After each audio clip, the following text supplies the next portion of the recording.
Neat ಪ್ರಶ್ನೆ ಪತ್ರಿಕೆ ಸೋರಿಕೆ ಪ್ರಕರಣವನ್ನು ಮುಂದಿಟ್ಟುಕೊಂಡು ಭಾರತದ ಜೆನ್ಸಿಗಳು ಮೋದಿ ಸರ್ಕಾರದ ವಿರುದ್ಧ ಬೀದಿಗೆಳೆದಿದ್ದಾರೆ ಎಂದು ಬಿಂಬಿಸಲಾಗಿತ್ತು.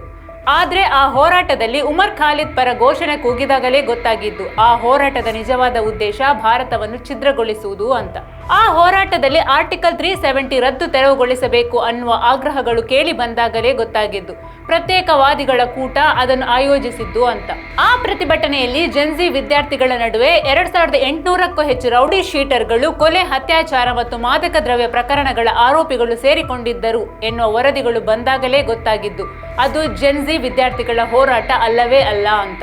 ವಾಸ್ತವವಾಗಿ ನರೇಂದ್ರ ಮೋದಿ ಅವರ ಸರ್ಕಾರ ಜೆನ್ಸಿಗಳ ಮಿತ್ರನಾಗಿಯೇ ಮೊದಲಿನಿಂದಲೂ ಗುರುತಿಸಿಕೊಂಡು ಬಂದಿದೆ. ಅದು ಶಿಕ್ಷಣ ಕ್ಷೇತ್ರದಲ್ಲಿ ಇದುವರೆಗೂ ಇದ್ದ ಅನೇಕ ಹಳೆಯ ಚೌಕಟ್ಟುಗಳನ್ನು ಮುರಿದು ತಂತ್ರಜ್ಞಾನ ಚಾಲಿತ ಮತ್ತು ಕೌಶಲ್ಯ ಸಂಯೋಜಿತ ವ್ಯವಸ್ಥೆಗಳ ಮುಖಾಂತರ ಇಡೀ ದೇಶದ ಶಿಕ್ಷಣ ಕ್ಷೇತ್ರವನ್ನು ಜೆನ್ಸಿ ಸ್ನೇಹಿಯಾಗಿ ಬದಲಾಯಿಸಿತು.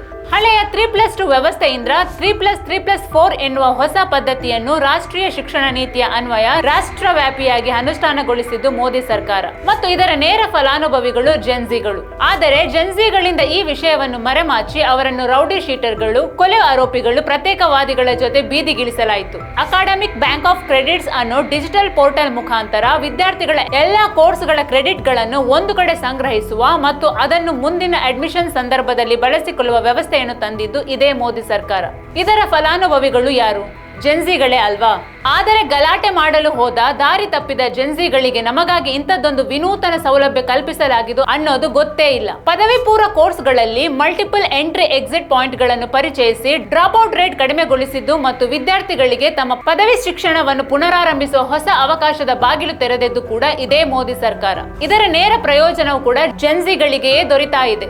ಭಾರತದಲ್ಲಿ ಕ್ಯಾಂಪಸ್ಗಳನ್ನು ಸ್ಥಾಪಿಸಲು ವಿದೇಶಿ ವಿಶ್ವವಿದ್ಯಾಲಯಗಳಿಗೆ ಅವಕಾಶ ಕಲ್ಪಿಸಿ ಜಾಗತಿಕವಾಗಿ offshore Indian Institute of Technology ಕ್ಯಾಂಪಸ್ಗಳನ್ನು ಸ್ಥಾಪಿಸಲು ಬೆಂಬಲ ನೀಡುವ ಮುಖಾಂತರ ಜೆನ್ಸಿಗಳಿಗೆ ಜಾಗತಿಕ ಅವಕಾಶಗಳ ಹಾದಿಯನ್ನು ತೆರೆದಿದ್ದು ಕೂಡ ಇದೇ ಮೋದಿ ಸರ್ಕಾರ.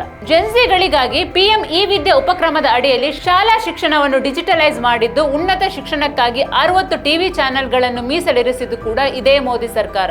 ವಿದ್ಯೆಯ ಜೊತೆಗೆ ಕೌಶಲ್ಯವನ್ನು ಬೆಸೆದು ಉದ್ಯೋಗಾವಕಾಶಗಳನ್ನು ಹೆಚ್ಚಿಸಲು ಕೌಶಲ್ಯ ಅಭಿವೃದ್ಧಿ ಮತ್ತು ಉದ್ಯಮಶೀಲತೆ ಸಚಿವಾಲಯದೊಂದಿಗೆ ಶಿಕ್ಷಣ ಸಚಿವಾಲಯವನ್ನು ಜೋಡಿಸಿದ್ದು ಹೊಸ ಸಾಧ್ಯತೆಗಳನ್ನು ಸೃಷ್ಟಿಸಿದ್ದು ಕೂಡ ಮೋದಿ ಸರ್ಕಾರ.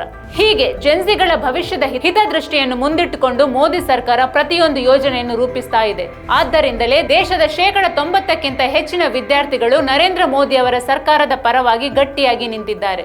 ಆದರೆ ಇದ್ಯಾವುದನ್ನು ಅರಿಯದ ದಾರಿ ತಪ್ಪಿದ ಹಲವು ಮಕ್ಕಳು ಮಾತ್ರ ರೌಡಿ ಶೀಟರ್ಗಳು, ಕೊಲೆ, ಅತ್ಯಾಚಾರ ಮತ್ತು ಮಾದಕ ದ್ರವ್ಯ ಪ್ರಕರಣಗಳ ಆರೋಪಿಗಳು, ದೇಶ ವಿಭಜಕ ಶಕ್ತಿಗಳು, ಪ್ರತ್ಯೇಕವಾದಿಗಳ ಜೊತೆ ಸೇರಿ ಗಲಭೆ ನಡೆಸಿ ಕಾನೂನಿನ ಕುಣಿಕೆಗೆ ಸಿಲುಕಿ ಹಾಕಿಕೊಂಡಿದ್ದಾರೆ.